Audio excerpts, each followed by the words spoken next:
विकास, अरे विकास तो पानी की तरह बहा रहा हूं भैया मैं तो क्षेत्र में, रामराज बना दूंगा इस बार तो। सरकार के मंत्री और मुख्यमंत्री की स्थिति ये हो, वित्त मंत्री शून्य, कैसे कैसे चलेगा? सतपाल महाराज जी की धर्मपत्नी मंत्री हैं आपकी सरकार में, जो विधायक निधि का पैसा शून्य। ये छोटे विधायक हैं क्या? तो उत्तराखंड में फिर बड़ा नेता कौन है, मुझे उसका नाम बताइए, अगर ये सब लोग जो मैंने नाम लिए छोटे हैं तो। अग्रवाल साहब, आपके आंकड़ों के सामने तो मैं कुछ बोलने को हिम्मत ही नहीं जुटा पा रहा हूं अतुल जी।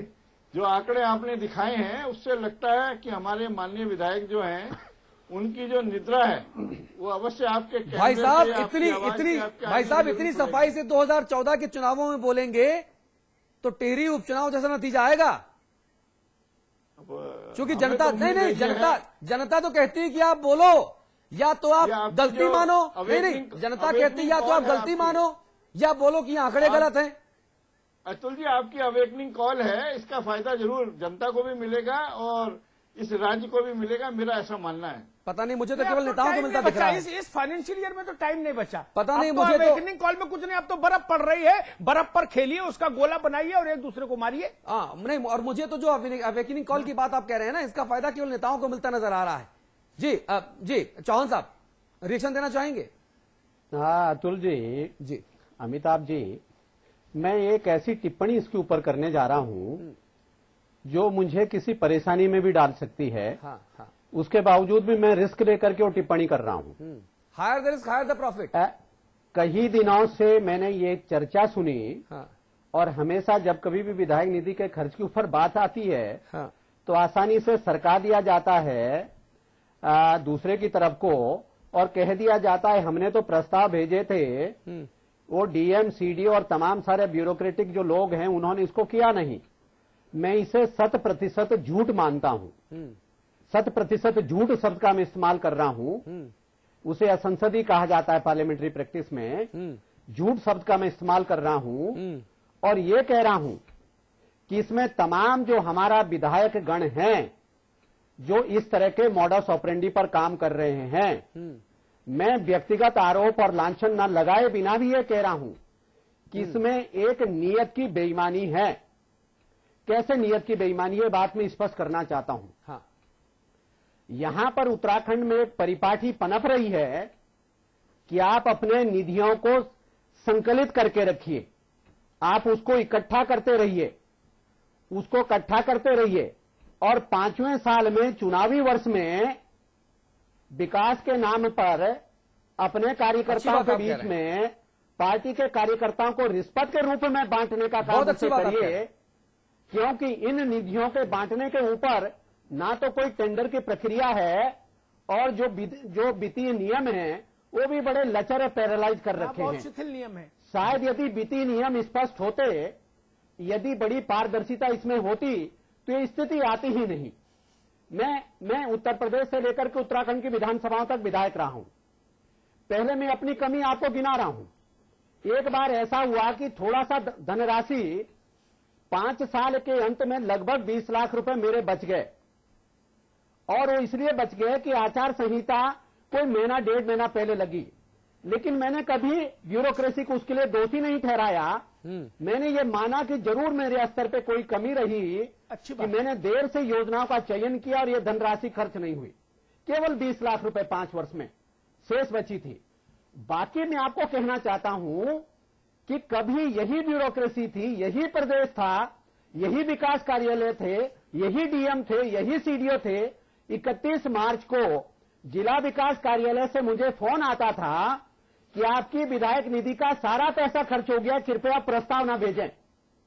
तो लिहाजा 100% झूठ है कि हमने प्रस्ताव भेजे और ब्यूरोक्रेसी ने या सरकारी अधिकारियों ने उस पर काम नहीं किया। मैं उसको विधायक नहीं मानता, उस व्यक्ति को मंत्री नहीं मानता जिसका इतना इकबाल न हो कि जो यदि कहें कि फलानी योजना का प्रस्ताव 7 दिन के अंदर मुझे मिलना चाहिए और वो प्रस्ताव 5 दिन के अंदर उनके टेबल पर ना हो।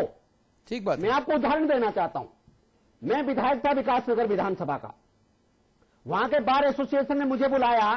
वहां पे 2 नई कोर्ट खुली, एक सिविल कोर्ट और एक एसीजेएम की कोर्ट। उन्होंने कहा बैठने को कोई जगह नहीं, हमें एक हॉल बनना है। मैंने उनसे कोरे कागज पर कागज के आधे हिस्से में लेफ्ट हिस्से के मार्जिन पर अपनी संस्तुति लिखी और कहा सीडीओ को कि तत्काल ये जारी कर दिए। उनको कहा इस पे एप्लीकेशन पे आप एप्लीकेशन लिख लो। आप यकीन मानिए 8 लाख रुपया 7 दिन में बार एसोसिएशन को उपलब्ध करा दिया गया और 3 महीने के अंदर 4 महीने के अंदर उस हॉल के अंदर कोर्ट संचालित होने लग गया। मेरे पास बार एसोसिएशन आई कि उत्तरांचल हाई कोर्ट के चीफ जस्टिस राजीव गुप्ता ने कोर्ट का उद्घाटन करना है, ये अप्रोच रोड है वो नहीं है। आप यकीन मानिए अतुल जी, अतिशयोक्तिपूर्ण नहीं, बार एसोसिएशन की बात कर रहा हूं। हाँ। मैंने टेलीफोन के ऊपर उसकी सैंक्शन डीएम से जारी कराई और 48 घंटे के अंदर वो पैसा वहां पर उपलब्ध हुआ और 72 घंटे के अंदर वो सड़क बना दी गई थी। इसलिए या तो उस विधायक का इकबाल नहीं है और ऐसे विधायक को कोई हक नहीं है फिर विधानसभा के अंदर ये कहने का, प्रदेश की जनता से ये कहने का कि प्रदेश में पैसा खर्च नहीं हो रहा है, प्रदेश की योजना में तेजी नहीं आ रही है। ठीक बात है। अरे सरकारी योजना को क्रियान्वित करने के लिए तो बाबू से लेकर के प्रमुख सचिव और मंत्री तक फैल जाती है। अग्रवाल साहब, विधायक निधि चौहान साहब जरा आपके मित्र से भी प्रतिक्रिया ले लूं। जी बिल्कुल। अग्रवाल साहब बातें देखिए, मैं पहले एक बात कह दूं, मैं मुन्ना एक मिनट मैं मुन्ना सिंह चौहान जी ने जो बात कही मैं उससे अपने को 100% जोड़ रहा हूं। बिल्कुल 99 ने 100%। अब आप बताओ अग्रवाल साहब एक चीज और कहूंगा। अग्रवाल साहब एक चीज और कहूंगा। अग्रवाल साहब उनके सास के लिए बधाई देना चाहूंगा। अग्रवाल साहब एक चीज और कहूंगा। शायद मैं ना जुटा पाता। अग्रवाल साहब सिर्फ पूरी विनम्रता से एक चीज कहूंगा, बधाई, मुबारकबाद, धन्यवाद, सॉरी, ये सब जो है अब बहुत बहुत पुराना सा लगता है, क्योंकि जनता जो है नहीं सुनिए बोल दीजिए, आज कुछ नया बोल दीजिए भाई साहब। मेरे पास बहुत सारी बधाई शुभकामनाओं का ढेर इकट्ठा हो गया। अतुल जी यदि आप अनुमति दें एक टिप्पणी में और कर रहा हूं। अग्रवाल साहब के बाद मुन्ना जी, अग्रवाल साहब के बाद मैंने कहा ना कि इतना साथ शायद मैं ना जुटा पाता जितना मुन्ना भाई जुटा पाए। मैं तो आपके सामने स्वीकार कर रहा हूं और इस शब्दों के बीच में मैं समझता हूं मेरा जवाब आप अच्छी तरह समझते हैं। नहीं, बिटवीन द लाइन्स पढ़ने की हमको आदत है और प्रदेश की जनता ने भी बिटवीन द लाइन्स पढ़ा था टिहरी में। अतुल जी देखिए स्थिति क्या है, वास्तव में ऐसी स्थिति है नहीं जो मीडिया में भी आ रही है। हाँ। स्थिति यह है कि विधायकगण ये मानते हैं कि तीसरे साल में, पहली साल में, दूसरे साल में जो काम करेंगे वो तो कार्यकर्ता याद रखेंगे नहीं। निधियां तो बन गई है केवल निजी तरीके से अपने कार्यकर्ताओं को कहीं ना कहीं वो धनराशि बांटने का। मैं एक आरोप और लगा रहा हूं, इन निधियों के 50% से ज्यादा काम आपको जमीन पे मिलेंगे नहीं जो खर्च भी होती है। एक सवाल मैं आपसे करना चाहता हूं, आप बड़ी सार्थक चर्चा कर रहे हैं जी। 4 साल तक वही ब्यूरोक्रेसी, वही सरकारी अधिकारी, वही अभियंता, वही डीएम, वही सीडीओ, वही जिला विकास अधिकारी काम नहीं कर पाते, उसको खर्च नहीं कर पाते, ऐसा कहते हैं विधायकगण। हाँ। और 5वें साल में पूरे 5 साल की विधायक निधि खर्च कर देते हैं। मुझे जरा ये लॉजिक कोई समझाएं कि 5वें साल में कौन से एडिशनल मुन्ना जी समझ गए मुन्ना जी। अब मुझे पहले इनसे नहीं, एक सेकंड रुकिए सुरेंद्र जी, 5वें साल में अधिकारी कौन सा रिवाइटल खाते वो बताइए। अब देखिए ये नहीं वो रिवाइटल समझाइए, वो कौन सा रिवाइटल होता रहा है कांग्रेस के शासन में। नहीं, मैं भाजपा शासन और कांग्रेस शासन की कोई बात नहीं कर रहा हूं, मैं एक नियत की बात कर रहा हूं। ये परंपरा कि हम केवल काम केवल हम चुनावी वर्ष में करेंगे और अग्रवाल चुनावी वर्ष में नाराज कार्यकर्ताओं को केवल रिश्वत बांटने का काम अग्रवाल साहब, ये सवाल मैं यहाँ पर एक बड़ी तल्ख टिप्पणी करने की इजाजत चाहता हूं। अग्रवाल साहब आप मुझे क्षमा करेंगे, तल्ख टिप्पणी मैं जरूर करना चाहता हूं। जिस तरह से आप हमारे सीधे सवालों का सीधा जवाब नहीं देते, क्या विकास की दशा भी सरकार के चश्मे से ऐसी ही है जमीनी तौर पे? मैंने कहा आपसे ये निवेदन मात्र किया था हाँ। कि जो आंकड़े आपने दिखाए हाँ। उनको देख के मेरी आंखें खुली रह गई। हाँ। और निश्चित रूप से हमारे माननीय विधायकों की निंद्रा हाँ। इन आंकड़ों से खुलनी चाहिए। मैंने मात्र इतना निवेदन। अमिताभ अग्निहोत्री जी, संवाद की टिप्पणी के वक्त है। मुझे लगता है कि यहाँ पर सत्ता पक्ष की तरफ से सार्थकता की उम्मीद करना बेमानी है। मुझे अभी तक सार्थक कोई भी जवाब, कोई नतीजा नहीं मिला। जी Munna Singh ji time is up please. Amitabh ji देखिए सुरेंद्र अग्रवाल जी ने आज वो भी नहीं कहा जो वो सेफली कह सकते थे, वो सुरक्षित भी रहते और अपनी बात भी दर्ज करा पाते। उन्होंने नहीं कहा। मुन्ना सिंह चौहान जी ने बड़ी अच्छी बात कही, ईमानदारी से बात कही, पार्टी लाइन से ऊपर हटकर बात कही, और जो उसमें जोखिम उन्होंने स्वीकार किया बोलते समय, मैं उस साहस की प्रशंसा करता हूं। वो जोखिम लेके बोले हैं आज। निश्चित तौर पर अपनी बिरादरी को आईना दिखाना बहुत मुश्किल काम होता है, मुन्ना भाई ने किया, इसके लिए बधाई के पात्र। एक बात मैं कहूंगा, सबसे अच्छा हो कि इसको ईयर वाइज कर दीजिए, बाकी लेफ्ट कर दीजिए। 365 दिन में जो विधायक निधि खत्म नहीं कर पाए, वो कैरी फॉरवर्ड नहीं होनी चाहिए। वो खत्म करिए, होना चाहिए। अगले साल नई विधायक निधि। ये कोई आप भ्रष्टाचार का संसाधन जुटाते हैं। जो मोहल्ला ब्लॉक प्रोग्राम में आपका कमेटी का पार्टी का अध्यक्ष होता है, उसको सड़क का पुलिया का ठेका दे देते हैं 5वें साल में। वो पैसा लूट के खाता है, आपके लिए वोट जुटाता है।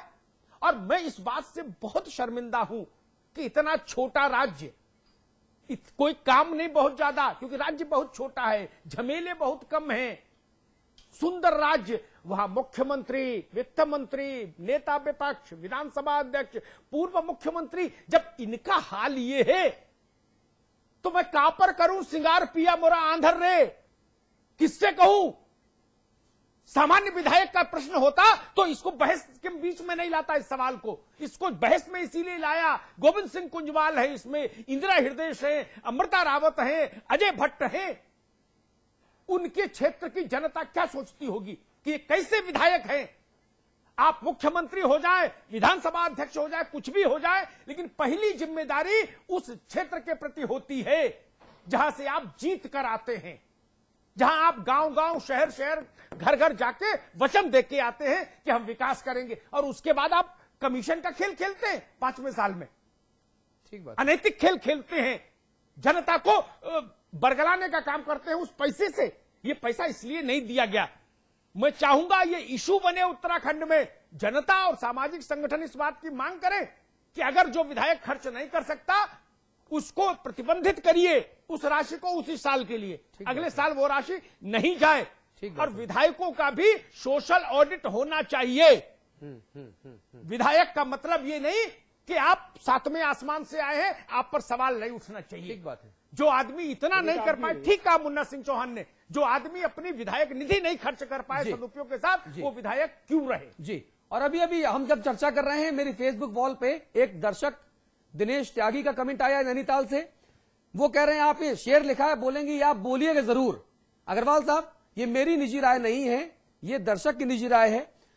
वो कहते हैं शाम तक सुबह की नजरों से उतर जाते हैं, इतने समझौतों पे जीते हैं कि मर जाते हैं।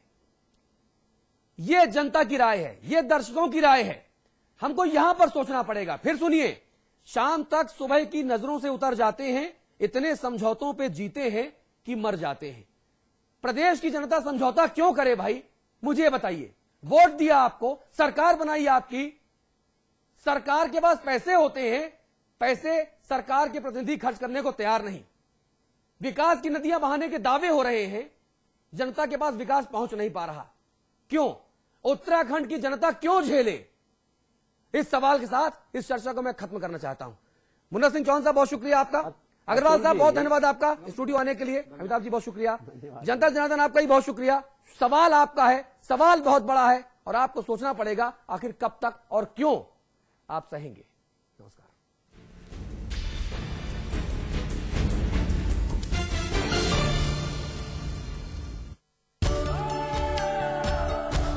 इसमें टेस्ट है, तंबाकू नहीं। आप भी आजमाइए रजनीगंधा। रजनीगंधा। मैं चाहूंगा कि जब जब भी मेरा जन्म हो, वृंदावन की इसी पावन भूमि में हो।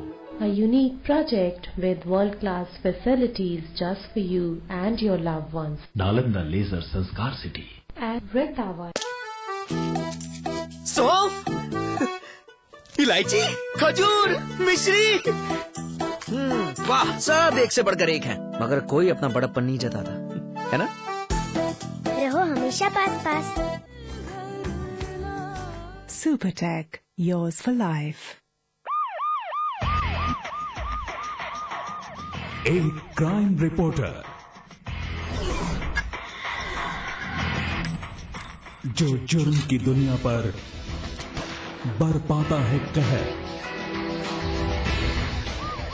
कानून के हाथ मजबूत करता है, जिसका हर खुलासा जो बखूबी समझता है सबूतों और सुरागों की भाषा।